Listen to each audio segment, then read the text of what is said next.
Assalamualaikum warahmatullahi wabarakatuh, sobat trader semuanya dimanapun saat ini Anda berada. Jumpa lagi dengan Wijaya Trading pada kesempatan kali ini. Sesuai dengan jadwal kita akan membacakan beberapa pertanyaan yang sudah disampaikan oleh teman-teman netizen terkait dengan materi, terkait dengan mungkin analisa dan sebagainya. Nanti jika pertanyaan itu membutuhkan jawaban yang panjang, kita nanti akan coba untuk visualisasikan dan kita akan berikan jawaban yang lain.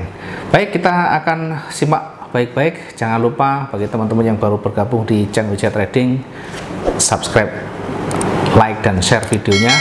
Mudah-mudahan nanti semua bisa tersemangati dan tentu bisa teredukasi. Baik, pertanyaan kita ambil ya dari beberapa media, baik itu di YouTube maupun di media yang lain. Pertanyaannya kita awali dari yang pertama ya, berkaitan dengan support resisten ya. Untuk menentukan support resisten bagaimana? Apakah menggunakan garis yang dengan ukuran tertentu, misalkan berapa senti dan sebagainya. Baik, menjawab pertanyaan berkaitan dengan support resisten ini, tentu teman-teman harus sudah memahami ya bagaimana support ini berfungsi ya. Support itu fungsinya adalah menahan laju seller, dimana ketika nanti momentum bearish menjadi kuat, maka support ini adalah menahan kekuatan itu. Jika di area itu nanti ternyata ditembus atau dijebol dengan baik, artinya ditutup lebih rendah dengan momentumnya, tentu market akan berpeluang berlanjut turun. Sebaliknya, jika berada di area support itu ternyata seller tidak mampu menembus dengan baik dengan momentum yang lebih signifikan, maka berpotensi akan memantul kembali atau reversal bahkan. Kemudian cara menarik garisnya bagaimana? Kita bisa menggunakan garis datar. Kemudian dari sisi swing ya, swing itu artinya ayunan, dia mengayun. Kalau dia naik kemudian memantul kembali, kalau dia turun berarti memantul kembali, maka ini bagian dari ayunan ya. Kemudian kita juga bisa melihat dari sisi rejeksi ya. Mungkin teman-teman masih bingung ya, kalau kita menentukan support resisten itu berada di yang mana, atau kita memilih yang mana, support yang bawah itu apakah di sumbunya di bawah atau mungkin di bodinya. Maka menjawab pertanyaan ini tentu kita melihat bagaimana kondisi di sana. Ada kalanya nanti banyak rejeksi meskipun tidak terlalu panjang ya, tapi ketika di situ banyak rejeksi kemudian mulai memantul, baik memantul ke atas maupun memantul ke bawah. Nah, tentu ini juga bisa menjadi bagian dari support dan resistennya.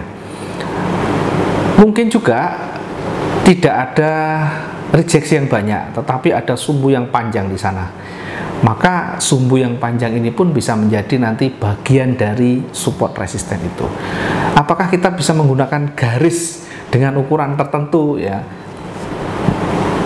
Kalau kita menggunakan MetaTrader, maka tidak ada garis yang ada ukurannya sentimeter, tidak ada ya, atau ukuran mili atau pakai inci juga tidak ada. Yang kita lakukan tentu menarik di mana garis itu ada swingnya, di mana garis itu ada rejeksinya ya, kira-kira seperti itu. Kita bisa menandai, bahkan kita bisa menentukan support resistance dengan sumbu dan bodinya. Dua-duanya kita bisa gunakan, tergantung kondisinya nanti ya. Secara detail teman-teman bisa buka videonya di Wijaya Trading. Sudah banyak kita bahas terkait dengan support dan resisten ya. Pertanyaan berikutnya, apakah kalau kita memasang pending order, baik buy stop, sell stop, buy limit, sell limit, kita bisa menempatkan TP dan SL? Jawabannya tentu sangat bisa ya. Tinggal kita input saja angkanya. Di MetaTrader sudah tersedia semuanya. Begitu kita pending, jangan langsung dieksekusi, jangan langsung di OK, tinggal lihat di situ ada kolom untuk mengisi harga stop loss dan bisa kita isi harga dari TP yang ada di sana. Kemudian pertanyaan berikutnya ya, ketika kita menggunakan scalping, kira-kira menggunakan time frame berapa? Maka Ada beberapa tipe trading, ada beberapa model trading ketika kita menekuni dalam dunia trading ini. Satu di antaranya adalah scalping. Scalping itu masuk dan entry dengan cepat, kita manfaatkan time frame yang kecil, biasanya M5, M15 ya. Kemudian targetnya juga kita tentu tidak sebesar target harian. Kita bisa menggunakan target lebih pendek, 100 sampai 200 atau 10-20 poin, 10-20 pips ya. Kemudian kalau kita menggunakan day trading atau trading harian, tentu time frame-nya juga lebih besar, kemudian targetnya juga lebih besar, termasuk nanti selama kita entry ya, kita juga bisa menunggu waktu yang lebih lama. Dalam hal ini ketika kita menggunakan day trading, maka kita bisa menggunakan time frame yang lebih tinggi, yakni di M15, H1 maupun H4 di sana. Ya, kita bisa mengkombinasi atau bisa menggunakan salah satu di antara itu. Bagaimana kita menggunakan dan nyaman untuk kita gunakan. Kemudian ada satu lagi namanya swing trading, di mana posisi kita atau floating kita bisa tahan dalam hitungan jam, dalam hitungan hari, bahkan hitungan minggu ya. Sehingga seorang swing trader itu tidak setiap hari bisa menganalisa atau tidak tiap hari menganalisa maupun memonitor ya yang sudah direncanakan. Mungkin hari ini ada peluang, kemudian entry ya, kita tinggal tempatkan SL dan TP-nya dengan jarak tertentu yang sudah kita hitung tentunya. Nanti kita tidak perlu tiap hari ya, mungkin ada 3-4 hari, 5 hari, bahkan bisa 2 minggu baru kita nanti tersentuh posisi kita. Dari ketiga itu, mana yang paling nyaman, mana yang paling cocok, tentu kembali ke masing-masing. Kalau itu nyaman dengan day trading silakan, kalau itu nyaman dengan swing trading silakan, atau bahkan teman-teman cocok dengan scalping ya silakan dijalani. Intinya kembalikan ke masing-masing, yang mana itu sudah menjadi kecocokan buat kita, maka jalankan saja ya. Kemudian ada pertanyaan berikutnya, adakah indikator andalan untuk kita bisa menempatkan posisi yang potensial yang paling baik ya? Bagi kita di Wijaya Trading, indikator yang paling utama tentunya adalah price action, harga itu sendiri atau candlestick itu sendiri. Namun kita juga bisa menambahkan moving average dan trend line di sana, kemudian ada support resistennya. Teman-teman di luaran itu bisa menambahkan Bollinger Band, bisa menambahkan moving average, atau mungkin convergent, divergent dan sebagainya ya. Itu adalah bagian dari pilihan masing-masing. Ketika kita sudah menambahkan itu dan dirasa nyaman untuk kita lakukan, maka jalankan saja ya, tidak usah ikut-ikutan yang lain. Pelajari, kemudian dalami. Kalau kita sudah merasa itu nyaman, ya silakan digunakan. Kemudian kira-kira kalau di XAU atau di emas itu SL-nya berapa atau TP-nya berapa? Ini pertanyaan yang sering muncul juga ya.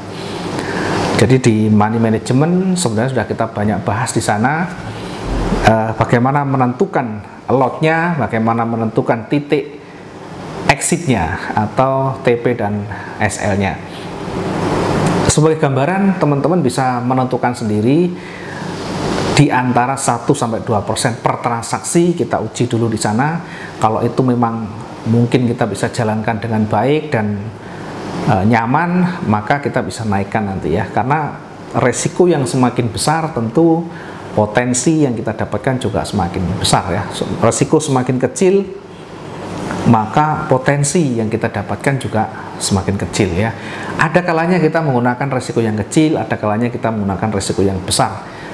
Bagaimana kita melihat kondisi marketnya, bagaimana kita menyikapi saat-saat yang mungkin bagi kita, menurut opini kita, menurut pandangan kita itu sudah berada di titik yang paling krusial ya, atau titik yang paling menguntungkan, kita bisa gunakan lot yang lebih besar atau kita bisa menggunakan risiko yang lebih besar. Tentu dalam hal ini besar bukan berarti kita lepas begitu saja, tapi ada batasan yang harus kita sudah siapkan, atau minimal kita sudah setting kira-kira nanti exit saya di mana, baik target maupun profitnya ya.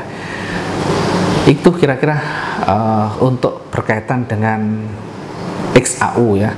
Di XAU itu kalau kita menggunakan persentase boleh saja pakai 1-2% per transaksi, atau kalau menggunakan pips ya 30 sampai 50 pips cukup untuk satu transaksi ya.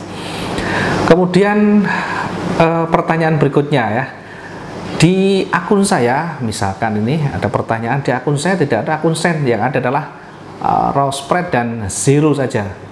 Maka kalau kita pengen mencari yang sen, yang di situ tidak tersedia fasilitasnya, gampang saja tinggal pilih cari broker yang lain yang menyediakan ya, sehingga kita nanti lebih sesuai dengan yang kita harapkan. Jika tidak ada ya jangan dipaksakan ya. Oke, berikutnya Pak Wih, ketika saya mendapatkan profit ya, kenapa sulit mempertahankan profit itu, dan ketika saya rugi ya, maka saya justru biarkan terlalu lama ya, sehingga membuat keseimbangan ketahanan saya menjadi kurang baik ya, kira-kira seperti itu ya. Bagaimana cara mengatasinya, atau adakah secara psikologi untuk mengatasi hal ini ya? Tentu ada ya, nanti kita akan bahas bagaimana mengendalikan psikologi ya. Ini terkait dengan jawabannya nanti akan kita bahas di sesi lain ya, karena cukup panjang. Kemudian pertanyaan yang berikutnya berkaitan dengan broker ya. Apakah broker itu bisa mengambil uang kita ya? Secara normal maka tidak bisa ya. Artinya begini, di dalam kontrak kita atau di dalam akun kita, broker itu tidak berhak mengambil modal kita atau mengambil uang kita tanpa kita lakukan eksekusi ya, tanpa kita melakukan perintah untuk kita jual atau beli. Kemudian broker bisa mengambil uang kita ketika apa? Ketika kondisi ketahanan kita tidak cukup. Artinya ketika jaminan yang kita berikan ke broker itu sudah tidak terpenuhi atau sudah tidak mampu untuk melakukan jaminan itu, sehingga broker akan menutup secara paksa. Maka ada istilah namanya margin call atau MC. Itu ketika kekuatan modal kita atau ketahanan kita sudah tidak cukup, artinya tidak ada modal yang cukup kita untuk kita jaminkan ke broker, sehingga untuk menghindari lebih besar lagi, maka broker akan menutup dengan paksa kerugian kita, atau bahkan di situ ada modal besar kita. Maka nanti bagaimana menghindari itu terjadi ya, jaga manajemen resiko kita, jaga ketahanan kita, batasi resiko kita sebaik mungkin ya. Mungkin kita batasi sehari 10% atau maksimal dalam transaksi kita 20% misalkan begitu. Sehingga ketika kita sudah melakukan itu semua, maka kecil sekali kemungkinan kita akan MC atau broker menarik modal kita. Di luar itu broker tidak berhak untuk menarik modal kita ya. Dalam kondisi normal, bahkan kita tidak entry, tidak melakukan aktivitas apapun, tidak berhak broker itu mengambil modal kita. Namun demikian, dari sekian banyak broker mungkin ya, namanya dalam dunia bisnis manapun, baik real maupun konvensional maupun online, semuanya ada potensi di sana. Biasanya yang seperti ini ya namanya collapse ya, atau bahasanya scam ya. Ada broker seperti ini, scam, membawa lari modal dari investornya atau dari customernya, dari kliennya. Karena itu sebelum masuk ke sana tentu kita harus baca semuanya ya, harus kita pelajari broker yang kita gunakan, pastikan ada izinnya, pastikan semuanya punya track yang baik, dan tentu kita bisa banyak bertanya di teman-teman maupun media sosial. Kemudian pertanyaan berikutnya berkaitan dengan saya punya dua akun ya, satu real, akun demo. Kenapa harganya tidak sama atau grafiknya berbeda? Sebenarnya kalau grafik berbeda sangat wajar. Yang paling penting adalah harga itu tidak beda jauh ya. Satu broker dengan broker lain itu pasti ada perbedaan. Namun selama perbedaan itu masih di tahap yang wajar, maka ya normal-normal saja ya.